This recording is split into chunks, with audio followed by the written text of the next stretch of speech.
Bacaan Alkitab hari ini diambil dari 1 Korintus 15 ayat 20 sampai 34. Tetapi yang benar ialah bahwa Kristus telah dibangkitkan dari antara orang mati sebagai yang sulung dari orang-orang yang telah meninggal. Sebab sama seperti maut datang karena satu orang manusia, demikian juga kebangkitan orang mati datang karena satu orang manusia. Karena sama seperti semua orang mati dalam persekutuan dengan Adam, demikian pula semua orang akan dihidupkan kembali dalam persekutuan dengan Kristus. Tetapi tiap-tiap orang menurut urutannya, Kristus sebagai buah sulung, sesudah itu mereka yang menjadi miliknya pada waktu kedatangannya. Kemudian tiba kesudahannya, yaitu bila mana ia menyerahkan kerajaan kepada Allah Bapa, sesudah ia membinasakan segala pemerintahan, kekuasaan, dan kekuatan. Karena ia harus memegang pemerintahan sebagai raja sampai Allah meletakkan semua musuhnya di bawah kakinya. Musuh yang terakhir yang dibinasakan ialah maut. Sebab segala sesuatu telah ditaklukkannya di bawah kakinya. Tetapi kalau dikatakan bahwa segala sesuatu telah ditaklukkan, maka teranglah bahwa ia sendiri yang telah menaklukkan segala sesuatu di bawah kaki Kristus itu tidak termasuk di dalamnya. Tetapi kalau segala sesuatu telah ditaklukkan di bawah Kristus, maka ia sendiri sebagai anak akan menaklukkan dirinya di bawah Dia, yang telah menaklukkan segala sesuatu di bawahnya, supaya Allah menjadi semua di dalam semua. Jika tidak demikian, apakah faedahnya perbuatan orang-orang yang dibaptis bagi orang mati? Kalau orang mati sama sekali tidak dibangkitkan, maka mengapa mereka mau dibaptis bagi orang-orang yang telah meninggal? Dan kami juga, mengapakah kami setiap saat membawa diri kami ke dalam bahaya? Saudara-saudara, tiap-tiap hari aku berhadapan dengan maut. Demi kebanggaanku akan kamu dalam Kristus Yesus Tuhan kita, aku katakan bahwa hal ini benar. Kalau hanya berdasarkan pertimbangan-pertimbangan manusia saja, aku telah berjuang melawan binatang buas di Efesus. Apakah gunanya hal itu bagiku? Jika orang mati tidak dibangkitkan, maka marilah kita makan dan minum, sebab besok kita mati. Janganlah kamu sesat. Pergaulan yang buruk merusakkan kebiasaan yang baik. Sadarlah kembali sebaik-baiknya dan jangan berbuat dosa lagi. Ada di antara kamu yang tidak mengenal Allah. Hal ini kukatakan supaya kamu merasa malu. Demikianlah firman Tuhan. Tema renungan kita pada hari ini adalah jangan sesat. Janganlah kamu sesat. Pergaulan yang buruk merusakkan kebiasaan yang baik. Terambil dari 1 Korintus 15 ayat 33.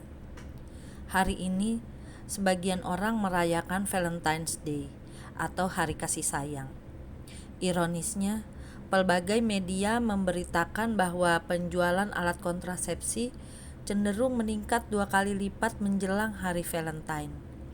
Mayoritas pembelinya pun adalah muda-mudi yang belum terikat dalam pernikahan. Mengherankan, bagaimana mungkin hari kasih sayang berubah menjadi hari di mana orang memuaskan hawa nafsunya atas nama cinta? Bukankah salah satu unsur utama dari cinta adalah pengendalian diri dan bukan pemuasan diri? Pergaulan yang buruk merusakkan kebiasaan yang baik. Mengapa bukan sebaliknya yang terjadi? Kebiasaan yang baik akan mengubah sebuah komunitas yang buruk. Untuk memahami hal ini, kita perlu memahami konteks kehidupan jemaat Korintus. Mereka hidup di tengah masyarakat yang memuaskan diri dengan segala hawa nafsu. Bahkan, pemuasan itu juga terjadi di tempat-tempat ibadah terkait dengan tersedianya para pelacur bakti yang akan memfasilitasi orang-orang yang akan beribadah, di mana hubungan seksual menjadi salah satu bagiannya. Dalam konteks seperti inilah, firman Tuhan menasihatkan bahwa pergaulan yang buruk merusakkan kebiasaan yang baik. Mari kita memeriksa lingkaran pergaulan kita. Apakah rekan-rekan kita memberikan pengaruh yang baik atau buruk bagi karakter dan perilaku kita? Mari menjaga diri dengan bijak memilih teman dan pergaulan. Amin.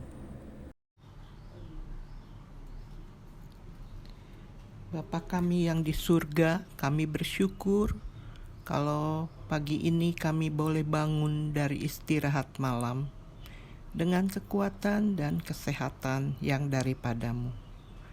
Terima kasih untuk hari baru. Kiranya Tuhan memimpin langkah kami. Apa yang harus kami lakukan supaya dapat memuliakan-Mu. Bapa kami berdoa untuk pergumulan jemaat-Mu, baik di GKI Perumnas maupun Kota Bumi. Pergumulan karena kurang harmonisnya komunikasi antara suami dan istri, orang tua dan anak, ataupun pergumulan ekonomi, pendidikan putra-putrinya, dan aneka pergumulan lainnya. Kiranya Tuhan memberikan kekuatan dan pengharapan. Kami juga menyerahkan segala cita-cita dan kerinduan mereka ke dalam tangan Tuhan. Biarlah Tuhan mengabulkannya seturut dengan kehendak dan waktu-Mu saja. Kami juga berdoa buat saudara-saudara yang sakit, baik sakit menahun maupun ringan. Kiranya mereka tetap semangat dan terus berpengharapan hanya pada-Mu saja. Bagi yang dirawat di rumah sakit ataupun yang isoman, Tuhan memberkati obat-obat yang diminum maupun perawat dan dokter yang merawat, supaya mereka menjadi perpanjangan tangan Tuhan untuk memberi kesembuhan. Juga buat keluarga yang setia merawatnya, kiranya Tuhan memberi kekuatan dan kesehatan, sehingga dapat terus merawat dengan penuh cinta kasih. Dalam nama Yesus kami berdoa dan mengucap syukur.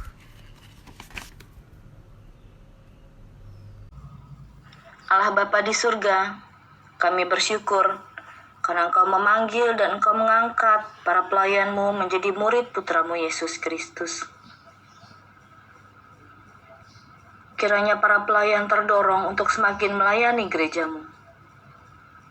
Berilah mereka karunia Roh Kudus-Mu agar tetap tekun, setia, dan bersemangat ambil bagian dalam hidup gereja.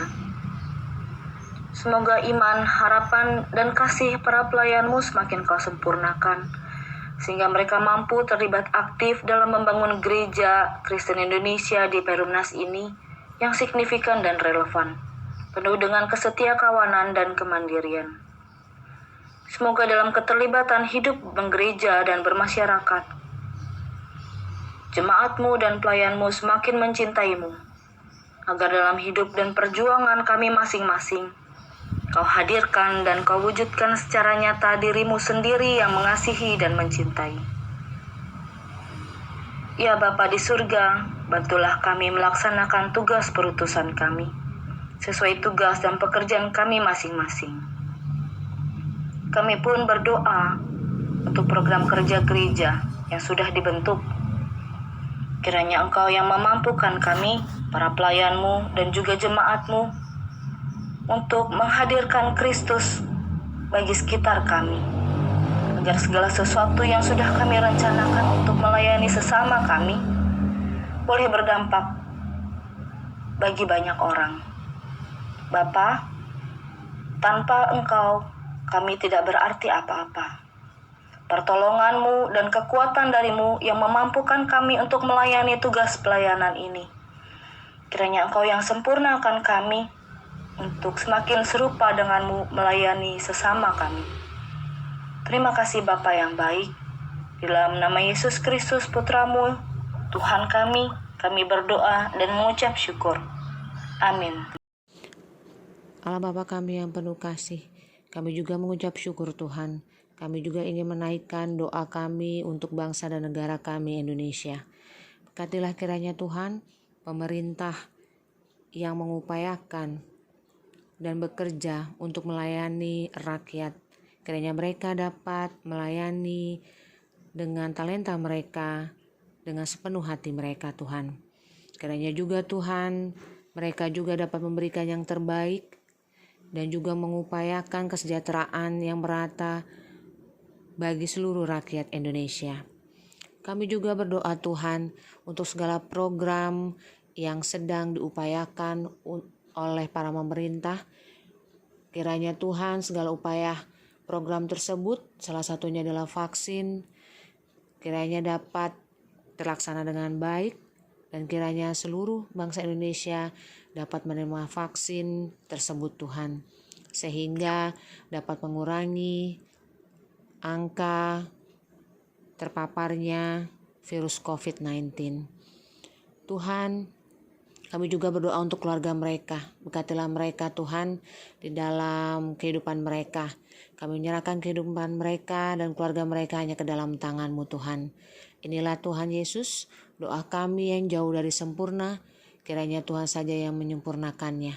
Di dalam tangan-Mu kami berdoa dan menyerahkan doa kami ini hanya ke dalam tangan-Mu. Di dalam nama-Mu kami berdoa dan mengucap syukur. Amin.